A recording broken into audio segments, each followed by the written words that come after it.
How's it going, everybody? My name is Kingston, and today I'm doing something a little special. I'm doing a video that one or two people asked for me to do, sharing what little wisdom I may have in Napoleon Total War.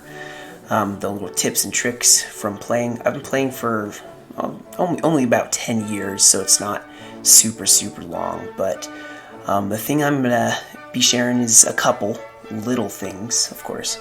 The first one being artillery. Artillery is super crucial in a Napoleon Total War battle. It is the backbone, I think, of any army, as much as any other part or aspect of units. You can force someone off a hill, you can force people to attack you instead, as long as you have their artillery advantage. Now, there are some things with artillery that are important to remember. When artillery are limbered up, so when they're not in a position to fire, they are extremely vulnerable to incoming artillery fire. You can knock out cannons so fast when they're just clustered together. I've obliterated, if you see my playthroughs, I have totally obliterated artillery groups. And I've put myself at risk for this too. I have limbered. You want to be the first one to be unlimbered and firing. You don't want to give that advantage to your enemy. In multiplayer or single player, now every game is a little different, whether that's multiplayer or single player, because in multiplayer, sorry for stumbling over my words, you may have to maneuver a little. You may want to get your cannons in a different position. You may not have the proper ground when you start. Just remember, you have to be very cautious of being limbered up with your artillery. Now, there is another part of having cannons in a battle that you have to address, and that is when the infantry do manage to charge in and get all stabby with their bayonets. Your artillerymen aren't equipped for melee. What you have to hope is that, and it's a gamble, you have to hope that your cannon can and will fire enough grape shot and fire it soon enough to actually be able to destroy the infantry before they charge. So you have to be very careful with your placement. You have to have backup cav. Cav charges are amazing to save your artillery. I've done it multiple times. So just be very aware of where you place your artillery. Usually don't put them on the front lines. I've done that too many times if you see my videos, and it's a very big mistake. So just keep that in the back of your head as you're playing.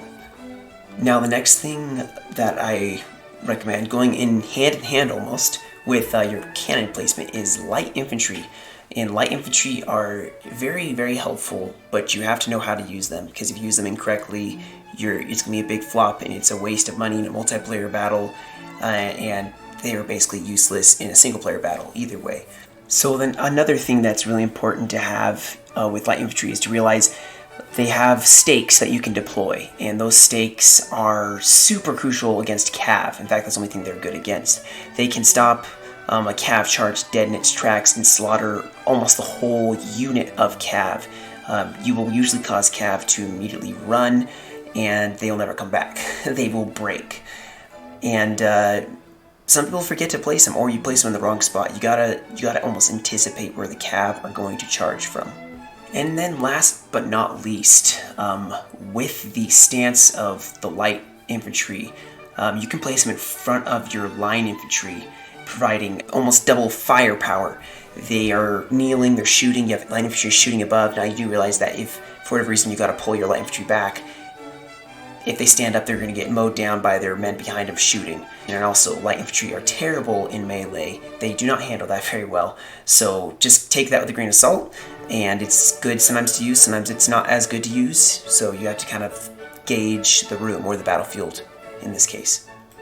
Now, the last thing I'm going to talk about is the formation or lines of infantry. Lines being the main bulk of your army is going to be line infantry.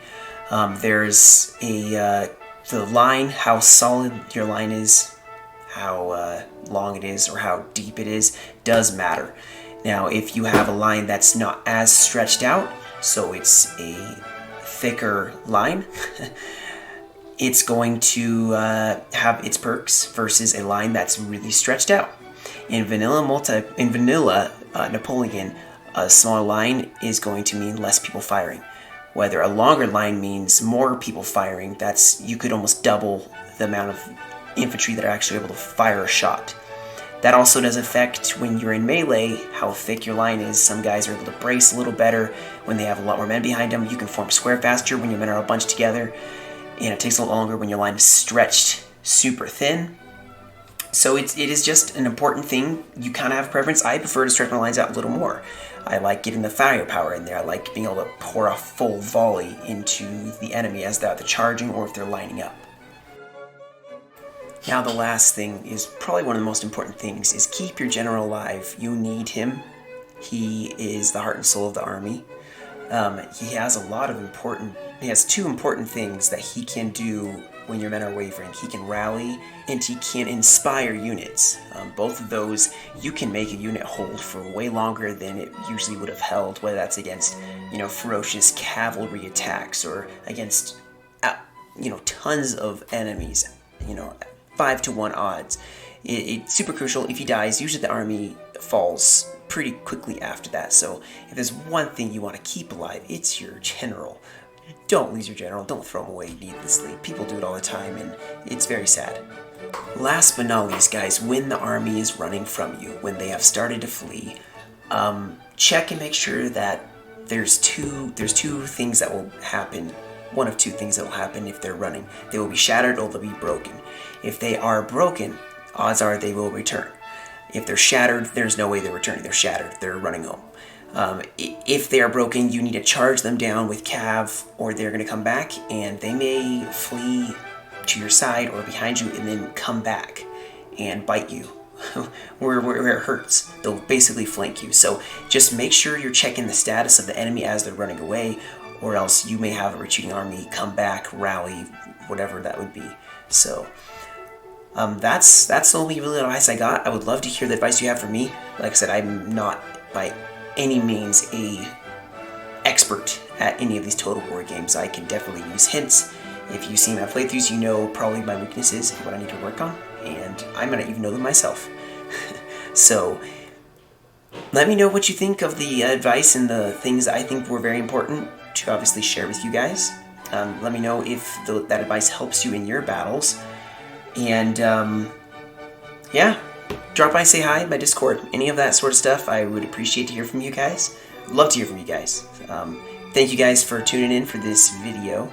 You guys stay safe, and I'll catch you in another video.